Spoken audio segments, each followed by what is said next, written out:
Last video में हमने complex analysis के चैप्टर 7 की एग्जांपल नंबर 1 स्टार्ट की थी, उसको कंप्लीट कर लिया था।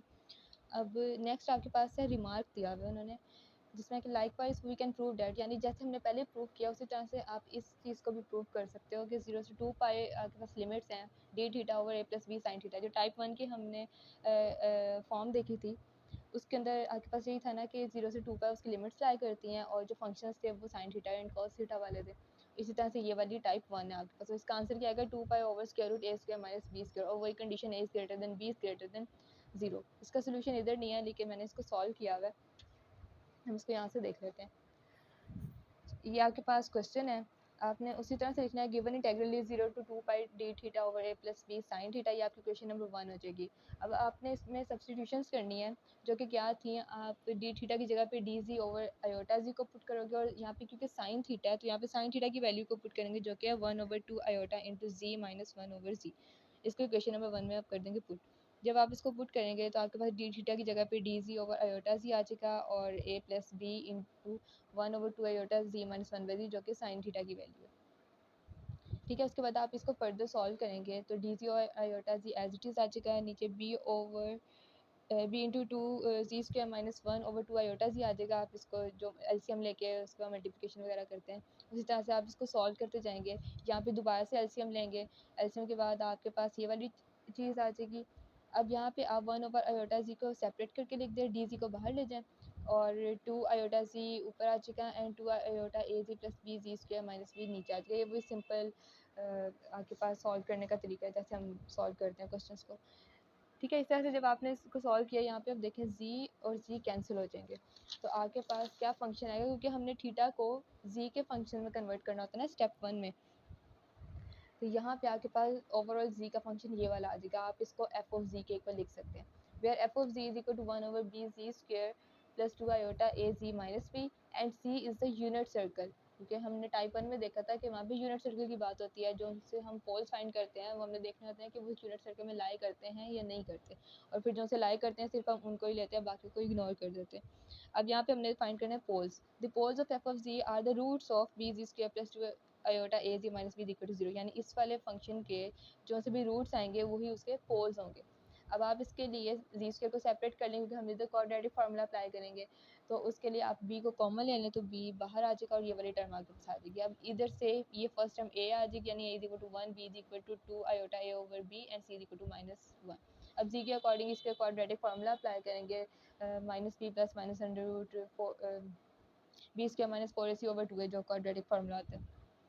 उसी तरह से वैल्यूज़ को पुट करके आप इसको यहाँ पे फर्दर सॉल्व करेंगे। यहाँ पे आयोटा स्क्वायर की जगह पे माइनस आ जाएगा और इसको आप सॉल्व करते जाएंगे तो आपका ये इजीली हो जाएगा। यहाँ पे स्क्वायर रूट बाहर आ जाएगा, ये भी स्क्वायर रूट खत्म हो जाएगा, 4 का स्क्वायर रूट 2 आ जाएगा and minus a square plus b square as it is आ जाएगा। इधर से कॉमन निकालेंगे, 2 और 2 कैंसिल हो जाएगा तो आपके पास जो रूट्स बने होंगे वो z is equal to minus iota a plus minus square root B square minus a square over b बनेगा। अब क्योंकि प्लस माइनस की फॉर्म में आप एक दफ़े इसको प्लस में लिखेंगे, एक दफ़ा माइनस में लिख सकते हैं। अब यहाँ से आप माइनस को कॉमन ले लें और ए स्क्वायर माइनस बी स्क्वायर कर लें, इधर भी एज इट इज़ कर लें। अब यहाँ पे स्क्वायर रूट -1 को सेपरेट किया तो वो आपके आयोटा के इक्वल होता है, यहाँ पे आयोटा की वैल्यू आ जाएगी, ये वाली चीज़ भी एज इट इज़ आ जाएगी। अब आपके पास क्या आ गई, इसको आप अल्फा का नाम दे दें, यानी एक रूट आपके पास alpha is equal to this term I और दूसरा आपके पास beta is equal to this term, यानी 2 रूट्स आ गए। So z is equal to alpha, z is equal to beta and z minus alpha is equal to 0, z minus beta is equal to 0। ये उस z के function के क्या आ गए, roots आ गए, यानी कि इसके। अब आप इसकी जगह पे इन दोनों रूट्स को लिख सकते हैं जो कि हैं b into Z minus A into Z minus B equal to 0, यानी आपके पास f ऑफ z का फंक्शन क्या बन गया 1/b into Z minus alpha Z minus beta, ये आ गया। अब दूसरी आपके पास क्वेश्चन में स्टेटमेंट कंडीशन गिवन होती है कि a is greater than b and greater than 0। तो इसका क्या मतलब है, आप यहाँ पे कोई सी भी वैल्यूज़ ले लें जो कि जैसे मैंने यहाँ पे ली हुई है, आपने a की वैल्यू 5 ले लें, 5 जो है वो 3 से बड़ा है और जो 3 है वो 0 से बड़ा है। अब यानी ये वाली 5 की a की वैल्यू क्या होगी 5 और b की वैल्यू होगी 3। इसको आपने उसी अल्फ़ा और बीटा के अंदर पुट करना है और यहाँ से हमें पता चलेगा कि कौन से जो टर्म्स हैं वो लाई करती हैं उस यूनिट सर्कल के अंदर और वही हमारे पोल्स होंगे। तो जब आपने इसको सॉल्व किया यहाँ पे, तो यहाँ पे आप इसको सॉल्व करते हैं तो आपके पास अल्फा की वैल्यू आ रही है आयोटा ओवर 3 एंड बीटा की वैल्यू आ रही है -3 आयोटा। अब वहाँ पे यूनिट सर्कल की बात थी जो कि था mod of z equal to 1, यानी 1 में लाई करता है। अब अगर हम इसको देखें तो ये वाली चीज़ आती है 1/3 के इक्वल, अगर हम आयोटा को निकाल दें और मोड लें उसका। और बीटा को देखें तो यहाँ पे आता है -3 आयोटा जो कि 3 आ जाएगा। इसका मतलब क्या हुआ, और अगर हम अल्फ़ा बीटा को मल्टीप्लाई करें आपस में तो आपके पास 1 आंसर आता है। जो अल्फ़ा की वैल्यू है वो आपके पास लेस देन 1 आएगी, जो बीटा की वैल्यू है आपके पास क्या है, वो ग्रेटर देन 1 है। तो इसका मतलब है हम लोग जो पोल्स लेते हैं वो यूनिट सर्कल में लाई करते हैं, तो जो उनकी वैल्यू 1 से बड़ी है उसको हम इग्नोर कर देंगे, और ये वाली जो चीज़ है ये उस यूनिट सर्कल में लाई करती है। तो इसका क्या मतलब हुआ कि z is equal to alpha आपके पास ओनली पोल है जो कि उस यूनिट सर्कल में लाई करता है। z is equal to alpha is the only pole which lies inside c and is the simple pole, और ये सिंपल पोल आपके पास। अब सिंपल पोल निकालने का फॉर्मूला आपके पास क्या होता है, आर ऑफ एफ ऑफ ए, यानी अब हमने पोल्स निकालनी है, आपको पता चल गया कि कौन सा पोल है, अब आपने इसका रेजिड्यू फाइंड करना है।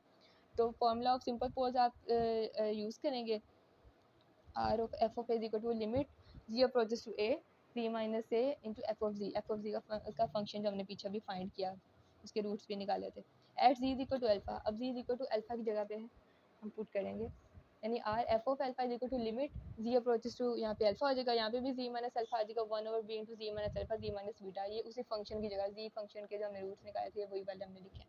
अब यहाँ पे z माइनस अल्फ़ा कैंसिल हो जाएगा, तो आपके पास जब आप ये वाली वैल्यू आ जाएगी, अब z अप्रोचेस टू अल्फ़ा है तो यहाँ पे z यहाँ पे अल्फ़ा आ जाएगा 1/b into alpha minus beta.